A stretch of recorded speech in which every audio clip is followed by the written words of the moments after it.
আমাকে দাদা বলে ডাকিস না, যা চলে যা, চলে যা আমার সামনে। কি হলো, দাঁড়িয়ে আছিস কেন? আমার কথা শুনতে পাচ্ছিস না? চলে যা এখান থেকে। না দাদা, আমার অপরাধ আমি তোমাকে শাস্তি দিতে দেব না দাদা। আমার কথার অবাধ্য হোস না কুণ্ডল, চলে যা বলছি। না দাদা, হাতটা তুমি আমাকে দাও। চলে যা।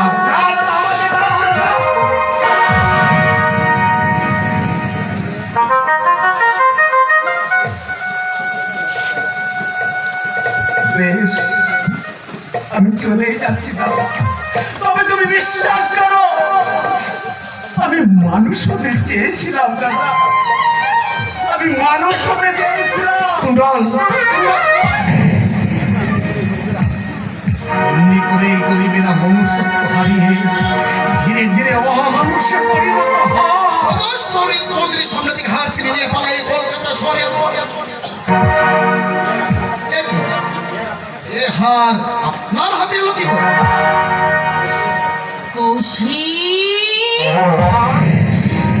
তোমার হাতে আমার হার আমার গলা থেকে?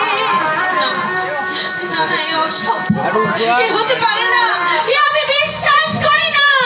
অবিশ্বাসের কি আছে সুচেতা?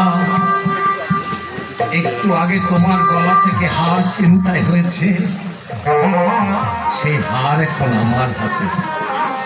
এমন নির্ভুল সত্যটাকে তুমি কেমন করে অস্বীকার করবে?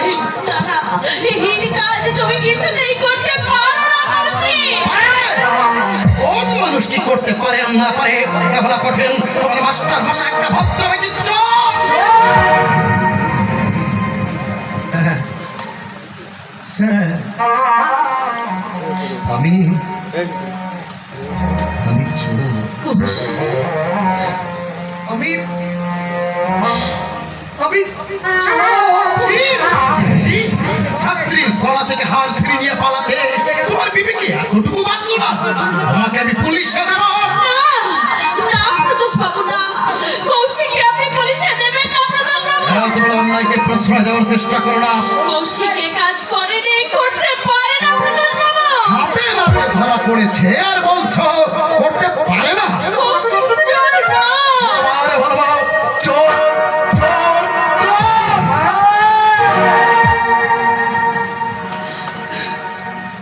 আমি চোর, আমি চোর, আমি চোর। আমাকে আমাকে আপনি থানায় নিয়ে চলুন প্রদীপবাবু। কৌশিক, আমাকে আমাকে ভুলে যেও সুচেতা। আমার বর্তমান পরিচয় তোমার কাছে সত্য হয়ে থাক। অতীতের কৌশিকের কথা মনে হলে যদি চোখে জল আসে, যদি হৃদয়টা তোমার চঞ্চল হয়ে ওঠে, তাহলে বর্তমানের এই হতভাগ্য কৌশিককে মনে করো। তাহলে দুঃখের পরিবর্তে ঘৃণাই হবে, সহজে ভুলতেও পারবে। শুধু একটা কথা মনে করবে, কৌশিক চোর, চোর, চোর। শুধু ওকে মনে করতে হবে না, কালই খবরের কাগজে বড় বড় অক্ষরে লেখা হবে ছাত্রীর গলা থেকে গৃহ শিক্ষকের হার ছিনতাইয়ের মধুর কাহিনী।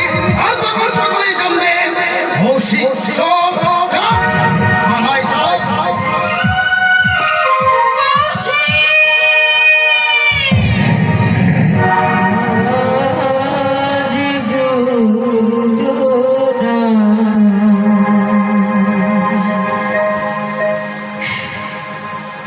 দুটি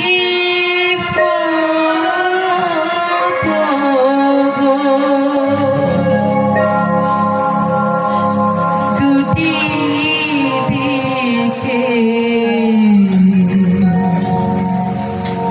গেছে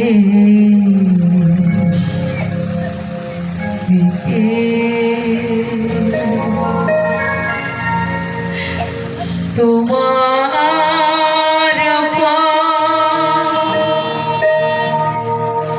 আলোয় ভরানো জানি আমার